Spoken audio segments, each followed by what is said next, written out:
helmet is the most important part of your protective gear. It's critical that you get the right one for you. KTM team rider Toby Price tells us what he looks for in a helmet, and his teammate Chris Hollis talks about goggles. It's really important choosing a good helmet, one that fits really well, good comfort, got good ventilation, and you get a good head knock and it rattles you a little bit. The brain, you've got to look after it pretty well, so it's very important you spend like good money. With the fit in the helmet, you just want it to be snug on your cheeks, and if you can shake your head a little bit and the actual helmet wobbles, then it seems to be a bit too big of a helmet. Venting's a pretty important thing these days. It definitely helps. You've got to try and keep yourself running cool. If you're in a 45-degree heat out trying to ride and you're not getting good ventilation, you're going to burn out pretty quick. Some of the cheaper helmets may not have the Australian standard sticker. If you are going to be racing, it's definitely important you have that sticker, otherwise they won't pass that helmet. Make sure it's got that Australian standard sticker on it and you're good to go. If you do have a crash, a big one, I definitely recommend getting a brand new helmet. The helmet may only have a few scratches on the outside, but the actual internal of the helmet on the foam and stuff could actually be cracked or damaged, and the helmet may not protect you as well as it would being brand new. Everyone's different. You just got to try a few different sizes on, different types, and get one that suits you, and usually a bike shop will help out. Don't think buying a helmet that's a little bit bigger for you that you'll grow into it, because it doesn't work that way. You need it to be fit well at the age you're at.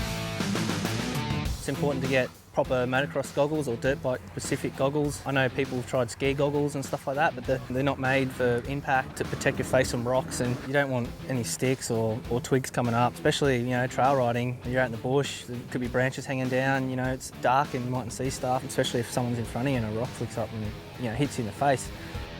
For me, I look for fit first. I run the Oakley Pro Frame and they fit perfect. You want the foam to fit, nice and clean around your face, and you want the foam around where the goggles breathe to be thick. You don't want it too thin so it doesn't get any dust or little rocks that can fall down and jump up and get in your eyes. Venting is pretty important. It's a fine balance. You don't want too much or not enough. If you have too much, you get dry eyes at the end of the night and they tend to get a little bit sore at the end of the day. It's a happy medium. I'd prefer to go ones that not as ventilated, just to keep nitty-gritty stuff out. I always run clear lens in trail. If you run a tinted lens, obviously it's going to be okay out in the open when the sun's shining in, but you go into the rainforest or the dense bush and it's dark, it makes it so much harder to see sticks and roots, unless you're out in the desert somewhere like that where it's just strictly all sun.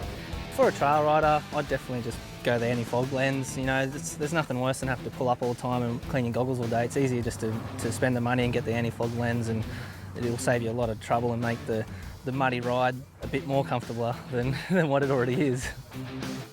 The good idea is, if you go into the shop to buy a pair of goggles on the day, just take your helmet along with you and put your helmet on and try different brands they got. There's always different shapes and different sizes available to try, and get the one that fits the best, because at the end of the day you're going to have no problems and it's going to make your riding a lot better.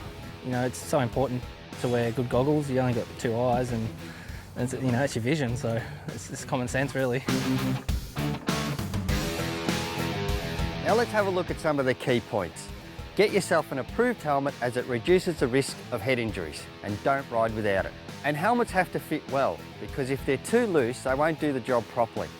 Now your helmet is designed to take one hard impact. If you do have a heavy hit, make sure you replace it with a new one, even if there's no visual damage. Now you can't know the full history of a second-hand helmet, so don't buy one.